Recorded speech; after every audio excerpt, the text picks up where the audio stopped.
제가 많이 암송하기도 하고요. 성도님들을 축복할 때 이 말씀을 구절을 가지고 축복 기도를 해주는 그런 말씀입니다.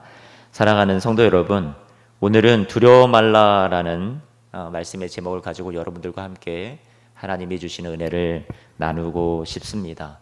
지금 참 많이 경기도 어렵고 코로나19로 인해서 여러분들이 삶이 녹록치 않은, 만만치 않은 그런 시간들을 우리가 지나가고 있는 것 같습니다. 이러한 때에 우리가 함께 오늘 주신 이사야서 41장의 본문의 말씀을 통해서 하나님이 오늘 우리에게 어떻게 위로해 주시고 이러한 가운데서도 하나님께서 우리에게 소망의 약속을 주시는지를 우리가 가슴으로 받고 삶으로 받아서 여러분들의 삶에 힘이 나시고 또 다시 용기가 나셨으면 좋겠어요. 그래서 오늘 이 말씀을 오늘 준비를 하였습니다. 이사야서 1장 말씀에서 39장까지 말씀을 보면 이스라엘이라는 그런 나라, 그 역사 속에 북왕조 북쪽의 이스라엘은 이미 아수르라는 나라에 의해서 722년, 주전 722년에 나라가 망하게 됩니다. 계속해서 아수르의 공략을 받아도 잘 이겨냈던 남쪽의 유다는 그 이후에 한 586년이죠. 그때가 돼서 아수르를 잘 이겨내고 극복은 해왔지만 바벨론이라는 나라가 또 너무나도 강성해지고 그 바벨론이라는 나라에 의해서 이 남쪽 유다 왕국마저도 다 무너지게 되는 아픔의 역사를 지나오게 됩니다. 그들은 생각을 합니다. 왜 우리가 이렇게 망하게 되었는가? 그곳에는 하나님의 말씀을 떠나서 그들이 죄를 일삼고 우상을 숭배하였던 그들의 죄악이라는 것을 그들이 나중에 뒤늦게 알게 되죠. 이사야서 40장 말씀 이후부터는 우리가 이제 분위기가 전세가 역전이 되는데 하나님께서 그 망한 백성들에게 회복을 말씀해 주시고 그들에게 임할 하나님의 놀라운 위로를, 하나님의 약속을 선포해 주십니다. 지금의 상황은, 이사야서 40장 이후의 상황은 여전히 포로 생활 가운데 아직 현실은 모든 것이 바뀌지 않았는데 하나님께서 그들에게 계속해서 너희들에게 이러한 위로와 이러한 회복이 있을 거야 하면서 소망을 불어 넣어 주십니다. 이들은 지금 포로의 상황 가운데 있어요. 그래서 이들은 절망 가운데 있었습니다. 다시는 재건될 수 없다, 우리는 회복될 수 없다라는 것이 지배적인 그 당시에 백성들의 상황이었고 마음이었습니다.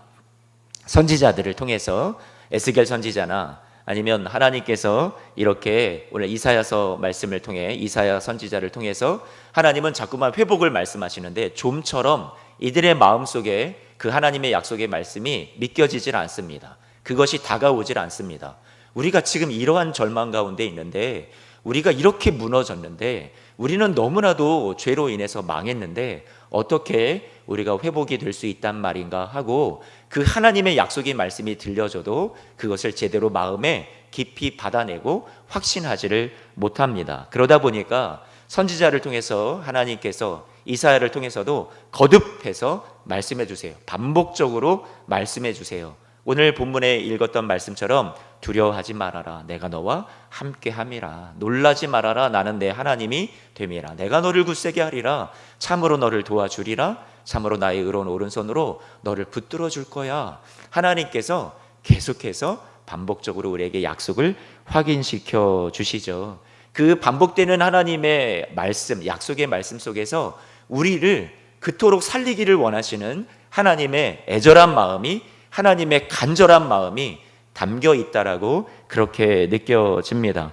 이사야 선지자는 두려움으로 쇠약해진 사람들에게 말하고 있습니다. 뭐라고 말하냐면 13, 14절 말씀을 보니까 이렇게 또 반복해서 말씀하세요. 나 여호와 너희 하나님이 내 오른손을 붙들고 너에게 이르기를 두려워하지 말아라, 내가 너를 도우리라 할 것임이니라. 버러지 같은 너 야곱아, 14절 말씀을 여러분들이 잘 주목해서 보세요.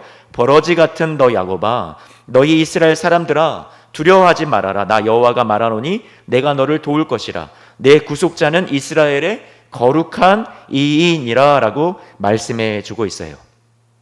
자신들이 스스로 생각하기에 나는 회복하기에는 너무나도 멀리 와버렸어, 나는 이제 불가능해, 내 삶은 이제 엉망이야, 이제는 우리는 도저히 회복될 가능성은 제로야 라고 얘기하고 있을 때 이들 스스로 자신들이 생각하는 자신의 모습에 대해서 잘 나타내주는 말씀을 오늘 하나님께서 이사야를 통해서 우리에게 전해주십니다. 그것이 무슨 말이냐면 14절 말씀을 다시 보니까 버러지 같은 너 뭐라고 말씀하고 계세요?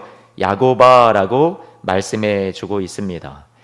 이 말씀이 주어지는 대상, 회복의 말씀이 주어지는 대상을 바로 아는 것이 중요한 거예요.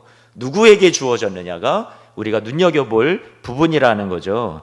하나님께서 너무나도 내가 보기에 너희들은 그동안 잘 훌륭하게 잘 살아왔다, 믿음의 위대한 모습을 보여주어서 그러니까 두려워하지 말아라, 그러니까 놀라지 말아라, 내가 너희 하나님이잖아, 이렇게 말씀해 주시는 것이 아니라 하나님께서 두려워하지 마, 내가 너와 함께 할 거야, 나는 너희 하나님이야, 약속을 주시는 대상이 누구라고 지금 말씀하고 계시는 거예요? 버러지 같은 너 야곱아라고 말씀해 주고 계세요.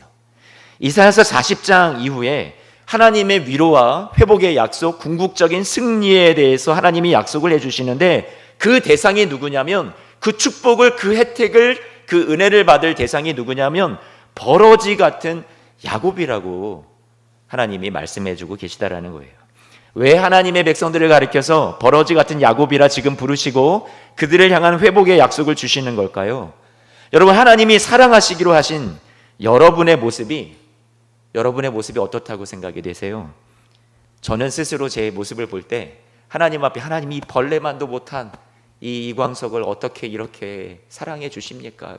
긍휼히 여겨 주십니까? 저도 기도할 때 그런 소리가 나오거든요. 여러분, 오늘 이 말씀 속에 아무리 버러지같이 못난 모습이라도 하나님이 끝까지 내가 널 사랑해 라는 것을 보여주시기 위한 것이 하나님의 말씀이라는 거예요. 하나님은 자신들을 버러지 같은 야곱이라고 부르고 우리는 쓸모없다고 생각하고 나는 회복될 수 없다라고 생각하고 있는데, 하나님께서 그런 야곱에게 베푸시는 은혜가 얼마나 위대하고 얼마나 큰지를 더 부각시키고 알려주시기 위해서 이렇게 지금 표현하고 계시는 거죠. 창세기 말씀을 보면 여러분, 야곱이라는 사람이 살아왔던 삶을 우리가 잘 알고 있어요. 그런데 그가 야곱이라는 이름을 벗고 이제 이스라엘이라는 이름을 어떻게 얻었는지를 우리는 잘 성경을 통해서, 증언을 통해서 알고 있습니다. 형에게서 야곱은 장자의 그런 명분을 빼앗기 위해서 여러분 팥죽 한 그릇에, 그 작은 것 한 그릇에 형을 그렇게 농락을 하죠. 그리고 아버지를 속여서 형이 받아야 될 장자의 축복 기도마저도 빼앗아야 냈던, 강탈했던 야곱입니다. 속이는 자예요. 야곱이라고 그 이름이 소개되는 그 야곱의 생애는 인간이 자기의 힘으로 다 모든 축복을 얻어낼 수 있는 모든 노력을 다 총동원해 보는 그런 인간적인 그런 모습을 우리에게 여지없이 보여주고 있습니다. 자신의 모든 노력을 다 기울여 봤어요. 속임수도 써보았어요. 하지만 결국 그의 삶은 어떻게 됩니까? 도망자 신세가 되죠. 형이 이제는 이 동생 야곱을 죽이려고 혈안이 되어서 이제는 쫓아오려고 하는데 야곱은 도망가게 됩니다. 목숨이 위태롭습니다. 고난의 삶이 이때부터 시작이 돼요. 야곱이라는 이름은 자기 힘만으로 성공해 보려고 발버둥치며 속이며 살아온 버러지 같은 인생을 가리키는 말의 대명사가 되었다라는 말이에요. 그런데 야곱에서 이스라엘로 바뀐 그 이야기를 살펴보면 하나님이 야곱을 내가 이길 수 없다, 그리고 자신이 졌다라고 이렇게 선언하시는 거예요. 부모가 자식을 이길 수 없듯이 본래 사랑이 더 많은 사람이 어떻게 돼요? 여러분, 가정에서도 그런 일들이 일어나죠. 사랑이 더 많은 사람이 지는 겁니다. 그래서 하나님과 겨루어 이겼다라는 이스라엘이라는 이름은 버러지 같은 야곱에게 주어졌을 때 이것은 자신의 힘, 자신의 노력, 성취로 이뤄낸 것이 아니라 그저 하나님의 은혜로 주어졌던 영광스러운 자리요, 영광스러운 이름이라는 거죠.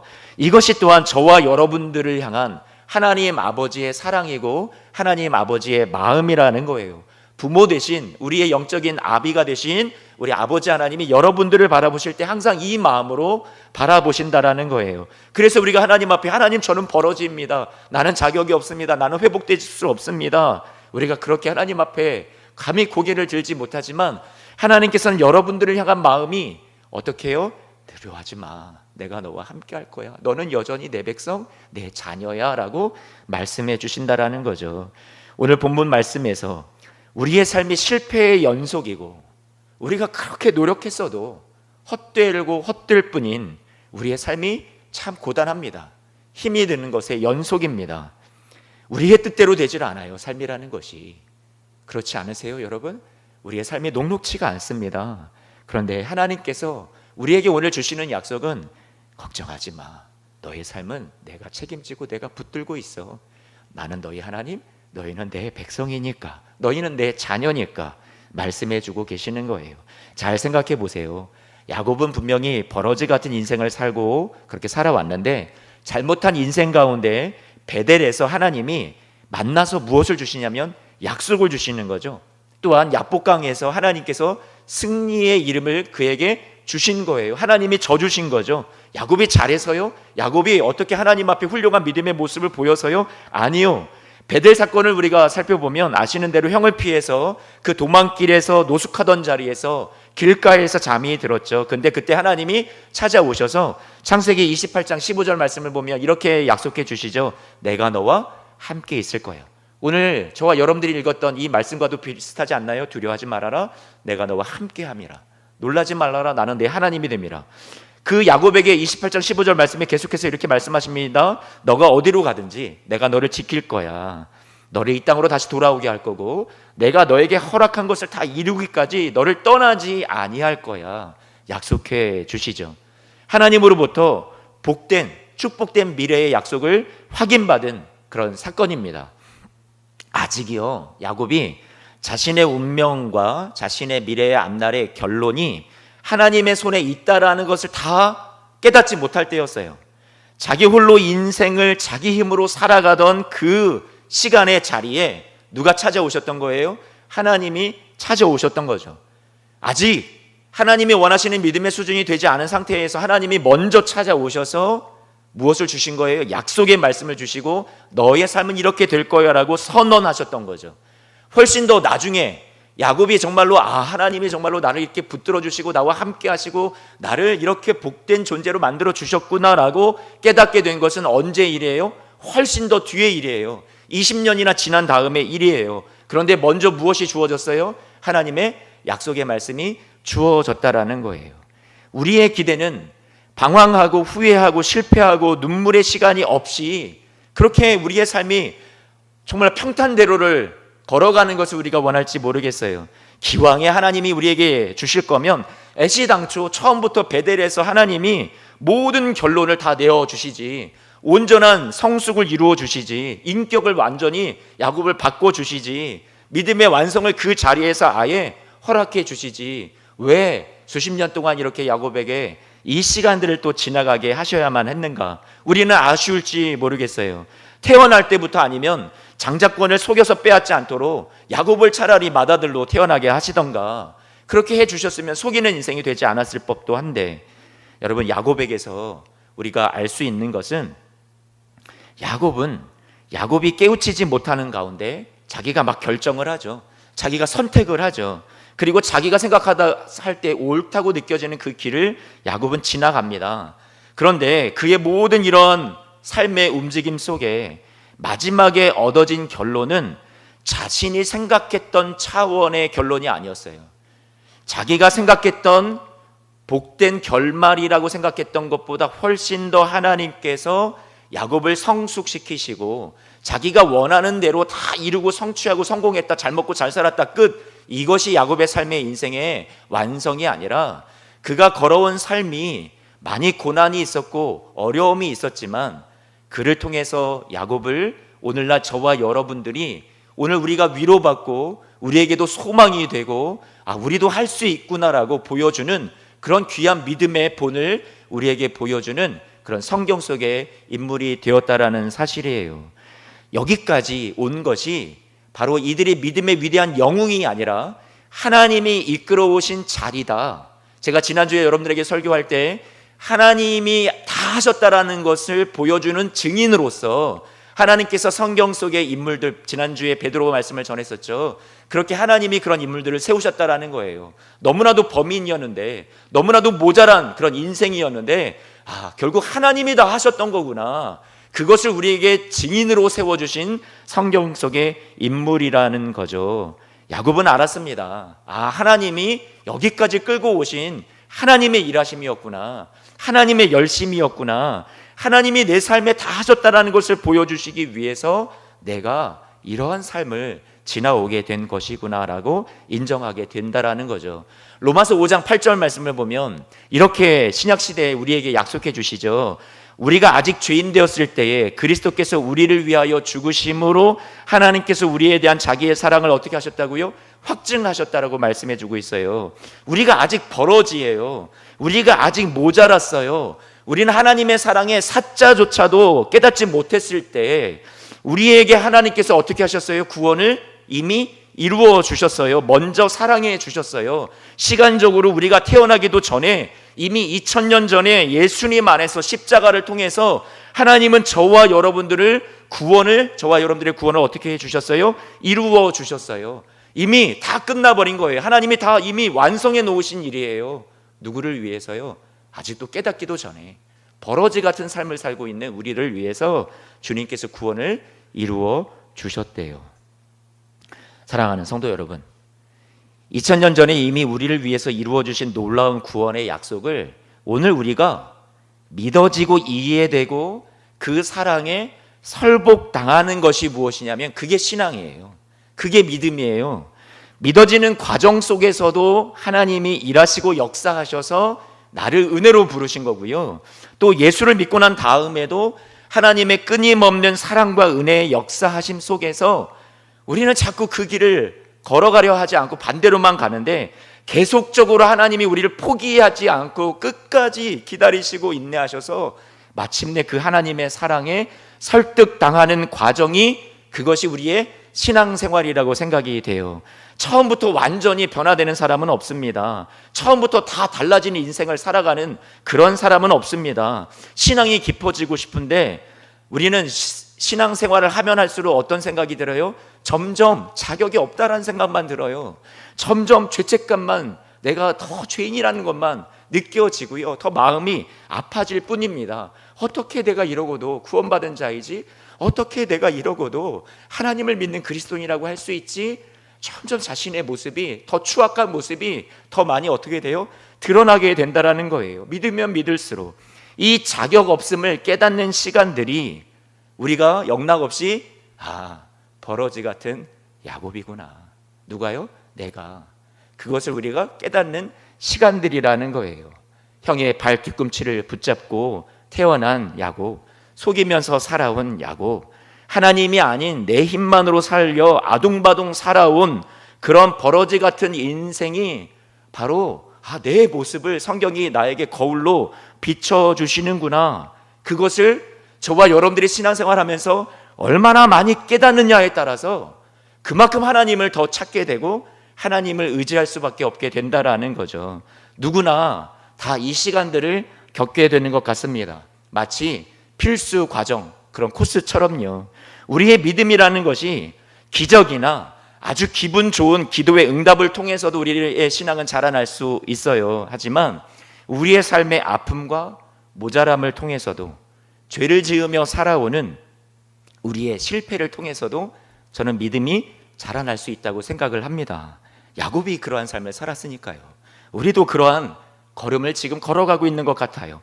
세상에 행복이 있고 세상에 보물이 있고 가치가 있다라는 것들이 우리는 그런 줄 알고 계속해서 막 허둥버둥 그것을 쫓아가려고 살아왔는데 그것이 거짓말이라는 것이 살아가면 살아갈수록 알게 되고 느껴집니다. 그렇지 않구나. 왜 내가 이걸 진작에 몰랐을까? 우리의 삶의 평강은, 우리의 삶의 참된 행복은 예수님 안에서만 있는 건데 왜 내가 이 예수 안에 있는 이 보배를, 이 보화를 내가 진작에 깨닫지 못하고 왜 나는 이렇게 허송세월하는 듯한 그런 세월을 보내고 살아가는 걸까? 우리가 세상에서 행복을 느끼려고 더 많은 것을 가지려고 해보세요. 그러면 우리가 그 소원에 만족할 수 있을까요? 아니요, 욕심만 더 커지지 않을까요? 끝이 없습니다. 잡으려 하면 잡힐 줄 알았는데 자꾸만 도망가고 달아나는 것이 세상의 행복인 것 같아요. 이런 삶을 경험하다 보니까 우리가 뭐라고 고백을 하게 돼요? 로마서 7장 24절 말씀에 오라 나는 곤고한 사람이로다. 이 사망의 몸에서 누가 나를 건져내랴. 우리가 이렇게 고백할 수밖에 없게 된다라는 거죠. 그런데 주님께서 그리스도 예수 안에 있는 생명의 성령의 법이 죄와 사망의 법에서 너를 해방하였음이라 라고 말씀해 주죠. 우리 예수 그리스도 안에서 온전한 우리가 걸어가야 될 길이 있다라는 것을 우리에게 알려주세요. 예수님이 요한복음 14장 말씀에 6절에 내가 곧 길이요 진리요 무엇이라고 말씀해 주세요? 생명이다라고 말씀해 주시죠. 이 말씀이 점점점 우리의 가슴 속에 더 깊이 와 닿습니다. 깨달아지는 거예요. 그것을 이게 진리구나라고 알게 되는 거죠.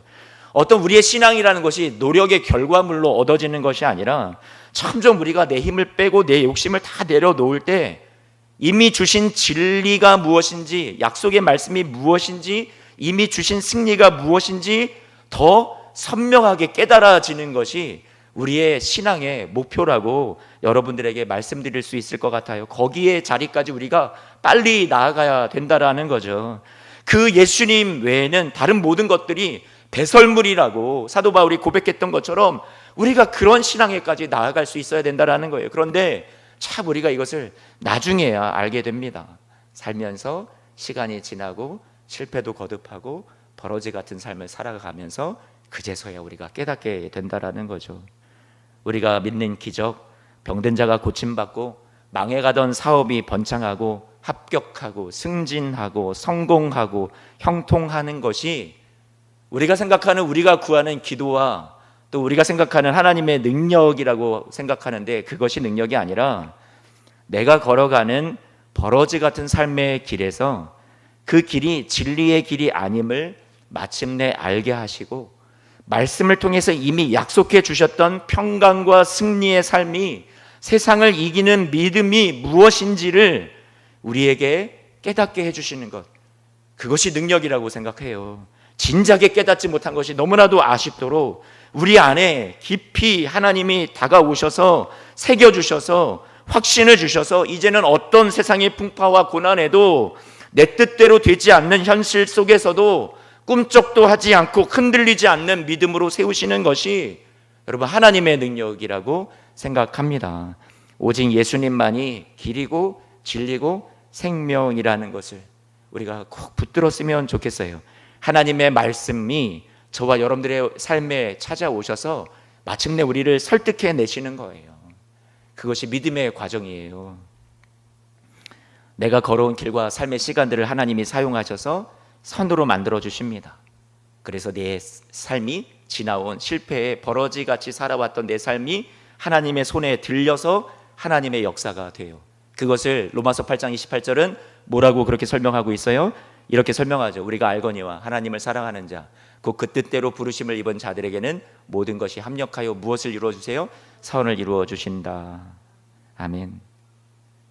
사랑하는 성도 여러분, 우리가 기억하는 어떤 깨우침이 있고 우리가 이 시간들을 지나가면서 너무나도 막막하고 너무나도 좌절이 되고 정말로 돌아보고 싶지도 않고 생각하고 기억하고 싶지도 않았던 울어왔던 그런 우리의 시간들, 우리가 그것을 다 지나왔을 거예요. 그런데 하나님께서 이것들을 통해서 저와 여러분들을 키워내시는 거예요. 믿음을 키우세요.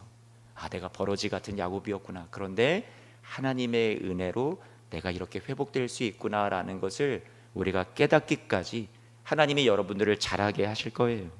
사람은 몸이 먼저 크고 그 다음에 철이 들죠. 저를 보세요, 여러분. 제가 어떻게 보여요? 네? 정신이 먼저 컸을까요? 아니요, 저 몸이 먼저 자랐어요. 그 다음에 철이 드는 거예요. 여러분은 어떠세요? 여러분의 자녀는 어떠세요? 저희 아들 혼자 밥 먹는 것도 잘 못할 것 같아서 저희 부부가 어디를 나가거나 뭐 교회 일로 같이 어디를 다니거나 할 때 그러면 집에서 라면 하나 끓이는 것도 처음에는 못 믿어서 못 맡기겠더라고요. 가스불은 제대로 켤까? 저거를 끓이다가 또 어떻게 화상이라도 입는 것은 아닐까? 그래서 다 해주어 버릇했었죠. 그런데 언제부턴가는 안 되겠다 싶어서 라면 끓이는 법을 알려주었습니다. 이 머리를 이렇게 주워 맞아가면서 이제 저에게 배웠죠. 저는 하나님이 아니니까 여러분들이 이해를 해주세요. 맞아가면서 배웠는데요. 어버이날 선물로 라면을 끓여주더라고요. 네, 자라나는 과정이라고 생각을 합니다. 얘가 이제는 라면을 끓여서 스스로 뭔가를 먹을 수도 있고, 부모에게 또 차려다가 그것을 대접해 줄 수도 있고, 또 어제는 좀 우리가 아들에게 효도 한번 받아보고 싶어서 저녁상을 다 먹고 난 다음에 설거지를 좀 하라고 했습니다.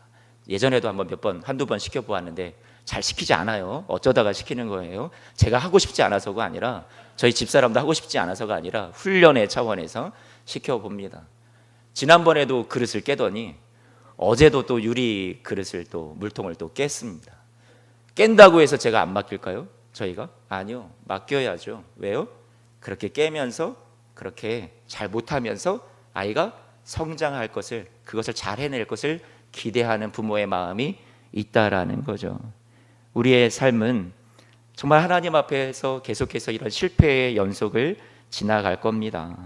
그런데 하나님이 우리가 지나가는 실패와 그런 고난의 시간들을 겪게 하면서 하나님이 우리를 성숙의 자리로 이끄시죠. 우리를 하나님이 항복하게 하시죠.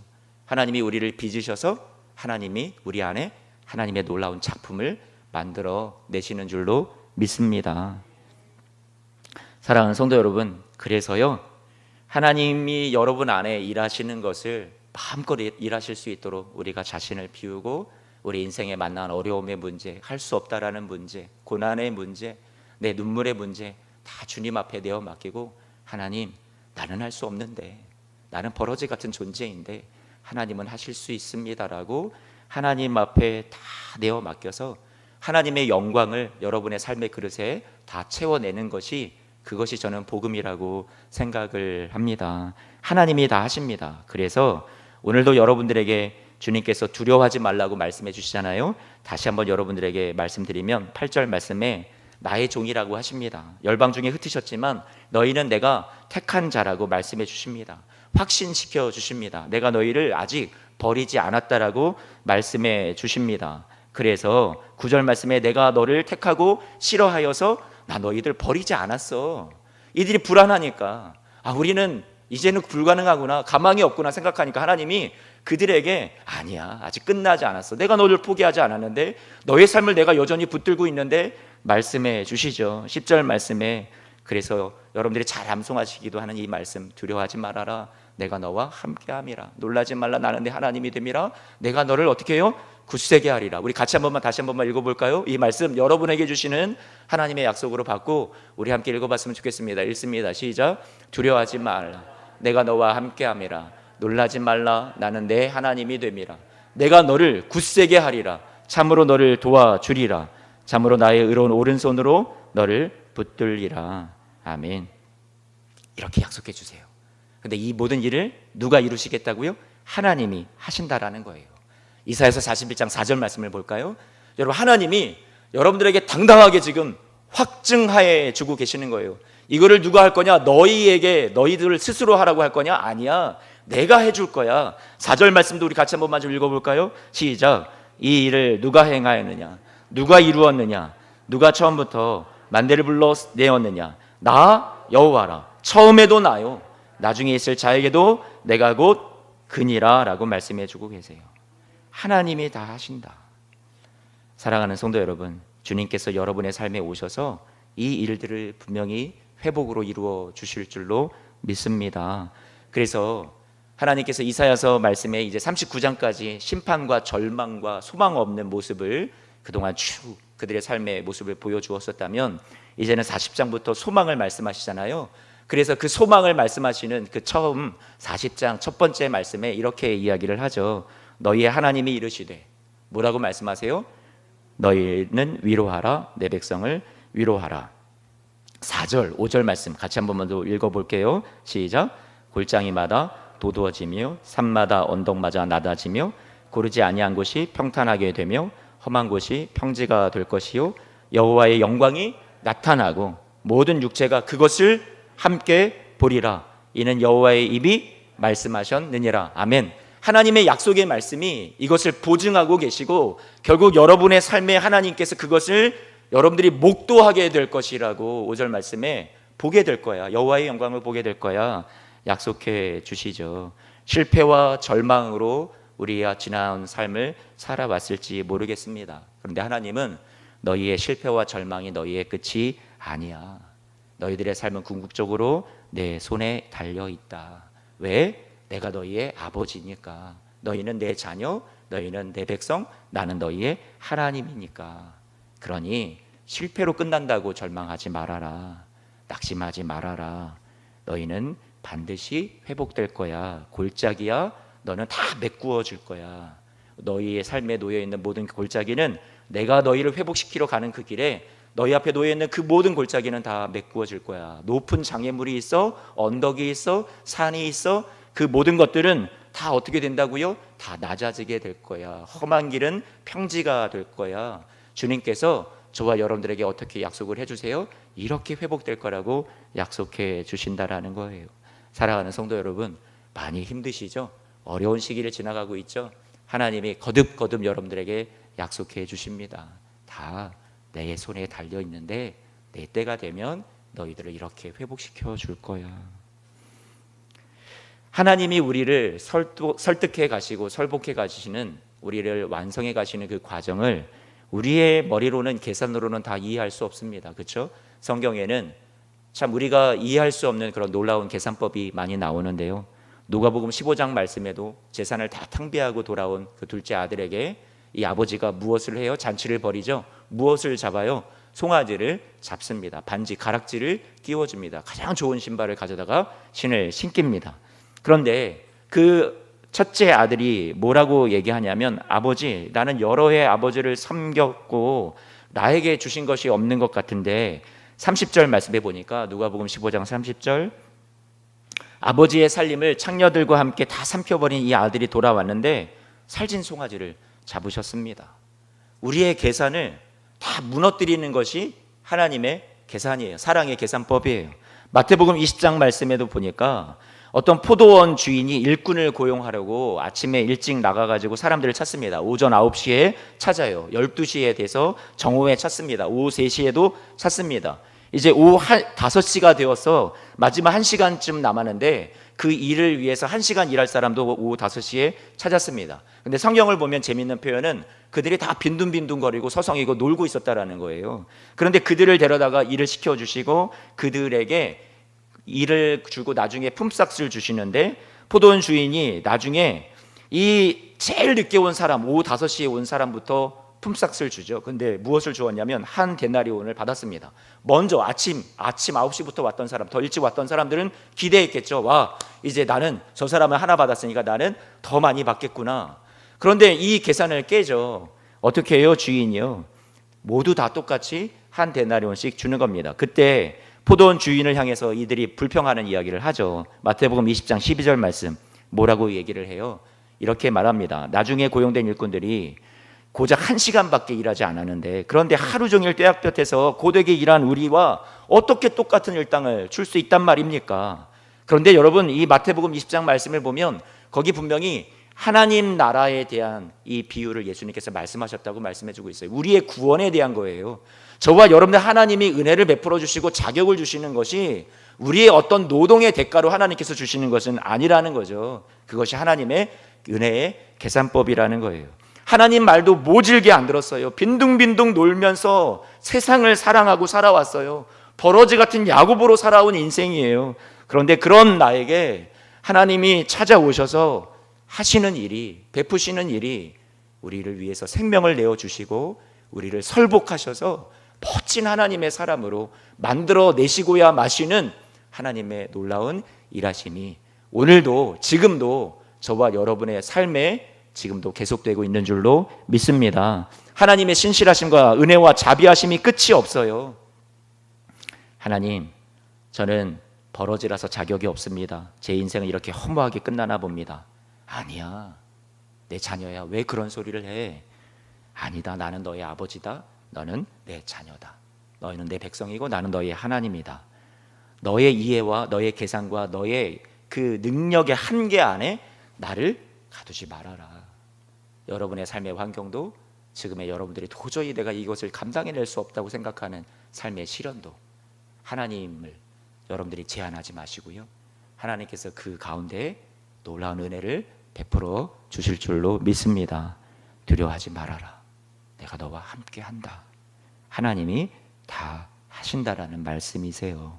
캄캄한 인생의 밤에 하나님의 약속의 말씀에서 우리가 빛을 발견했으면 좋겠어요. 다 어두워요. 그런데 한 줄기 빛, 그 찬란한 빛은 약속의 말씀의 빛이 오늘 이사야서 말씀을 통해서 우리에게 주어집니다.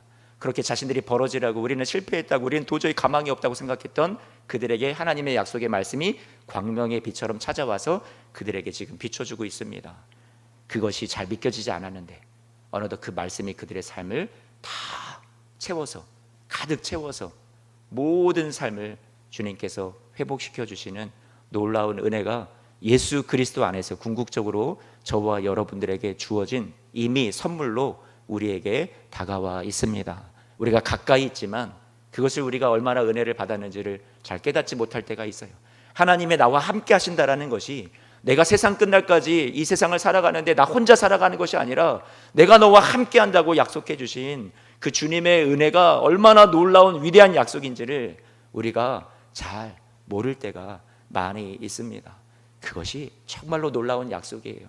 당장의 문제 해결이 아니라 주님께서 여러분들을 버리지 않고 지금도 여러분을 위해서 일하신다라는 것이 지금도 여러분을 위해서 쉬지 않고 은혜를 베푸시고 하나님이 저와 여러분들의 삶에 좋지 않은 일들, 눈물 많은 일들, 어려운 일들을 다 하나님께서 모으셔서 하나님이 선을 이루시기 위해서 지금도 졸지도 아니하시고 주무시지도 아니하시고 쉬지 않고 일하신다라는 사실을 우리가 믿을 때에 그 하나님의 약속의 말씀을 굳건히 붙들고 그 하나님의 신실하심을 바라볼 때에 사랑하는 성도 여러분, 오늘도 한 걸음, 또 내일도 힘들지만 또 주어진 그 삶을 한 걸음 또 순종의 걸음으로 또 하나님 안에서 걸어 나가시는 우리 사랑하는 성도님들의 삶이 되시기를 주님의 이름으로 축복합니다.